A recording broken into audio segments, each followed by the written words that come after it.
Hi there, welcome to Career Boss. This video is about the first time presenting to the executive team and 5 things you need to know.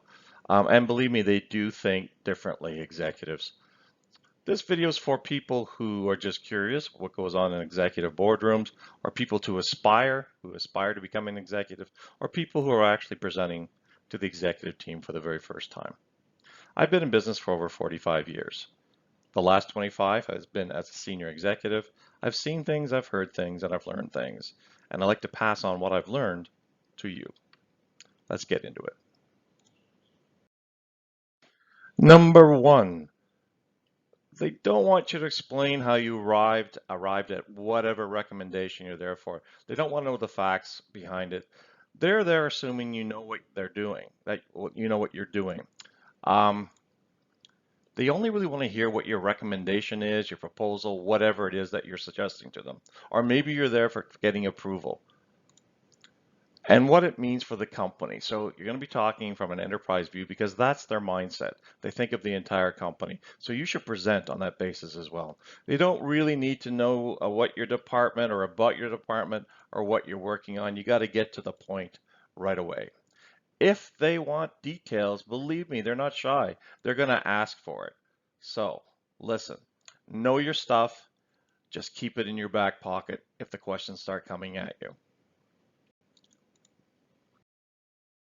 Number two, be ready to explain without your PowerPoint presentation or your handout, because sometimes you won't get that chance. You can be a superstar at PowerPoint, and your PowerPoint presentation can be the best you've ever done. But be ready to simply talk. You may have to lose the PowerPoint. They're always time starved as executives, and they want you to tell them why you're there and again what it means for the organization. I once had a half-hour presentation that was scheduled for an executive meeting and it was ready to go. When I got into the room to present, the CEO says, "Okay, you've got 10 minutes. Go." So I didn't have time to set up the PowerPoint, but I had to be ready to speak about what what the point was that I was getting across. So I had to just jump right in it. That could happen to you as well. So and also remember, they're evaluating your ability to shift gears like this. So look, be ready for it. Number three, back to the last point. PowerPoint can be a bit of a crutch. I'm using it here because I can't remember everything, so it is for me. So just make sure you know what's behind it. All right, number three, thank them for having you in to present, but make it fast. It's a little touch, but if they don't know you very well, it gives them a glimpse into your business style, and you come across really professionally and polite. When you're thanking them for having you there and when you're when you're presenting to them, look around the room. Don't focus only on the CEO, but don't avoid her either. I usually do a scan left to right and back again. I find it's the best way. Again, make sure that you thank them at the end and get out and just leave the donuts on the table. Number four, executives have a nose for BS. They're at the top because of several reasons. They can cut through and figure out what the main issues are, but they can also smell BS when it's coming at them. They do want to see passion from you, but they don't want to see acting. Get ready for the toughest questions you're going to ever face because they're used to getting to the meat of the issue. This is what they do. Think of the toughest questions you could be asked before you're in front of them and get ready for them.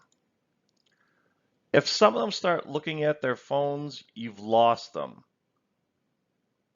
They aren't buying what you're selling, so you got to figure out how to extricate yourself or save yourself at this point.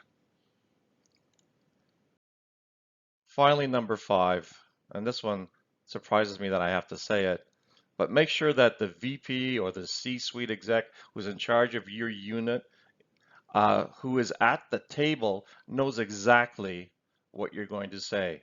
No surprises. Unbelievably, some employees don't do this. If you want to send your career down the toilet, don't give your C-suite exec a heads up. Executives hate being caught off guard. The others in the room will immediately jump all over the exec if she's caught by surprise, and they're going to do it after you leave. So you won't have a chance to defend her and actually defend yourself. So hey, be ready and make sure that your VP or C-suite exec knows exactly what you're doing. So two things: get prepared as much as you can. Make sure you ask yourself the tough questions, and I guess good luck. Thanks for watching.